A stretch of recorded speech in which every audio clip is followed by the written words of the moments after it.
pour avoir la docilité à l'intérieur. Mais ça, c'est l'histoire de l'humanité.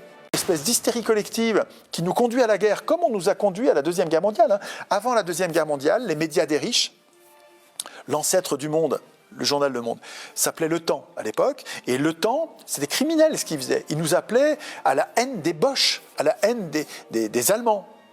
Et il y avait la même chose en Allemagne avec la presse bourgeoise qui appelait à la haine des Français.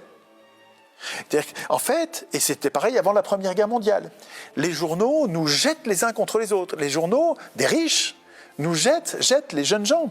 Parce que c'est pas les riches qui vont faire la guerre, c'est pas les vieux qui vont faire la guerre, c'est les jeunes gens qu'on va envoyer à la guerre. Et les journaux des riches nous jettent dans la guerre pour éviter la révolution. À chaque fois, ils nous font le coup. Quand les journaux vous disent, vous décrivent, alors j'aurais dû prendre, si j'avais su qu'on parlait de la guerre, je vous aurais amené le livre d'Anne Morelli, Les 10 principes de la propagande de guerre. Invitez-la, cette dame-là. Son bouquin est absolument remarquable, à étudier à l'école.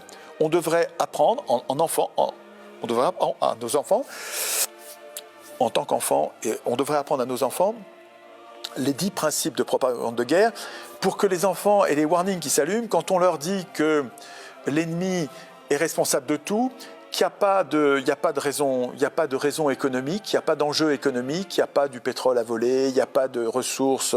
Quand on nous dit donc l'ennemi est un affreux, il tue pour le plaisir, il subit des pertes énormes, que nous ne subissons aucune perte, que nous sommes généreux et nous défendons des grands principes.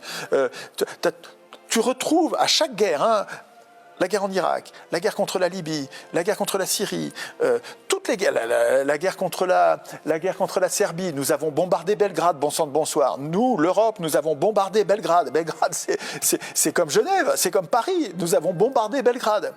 L'Europe de la paix, là. Nous avons bombardé. Après qu'il y ait eu une propagande hystérique avec les 10 principes de propagande de guerre d'Anne Morelli, ils s'appliquent à chaque fois. Partout sur Terre, les humains savent qu'en temps de guerre, on s'écrase sur les oppositions politiques le temps que la guerre se termine. Comprenez ça.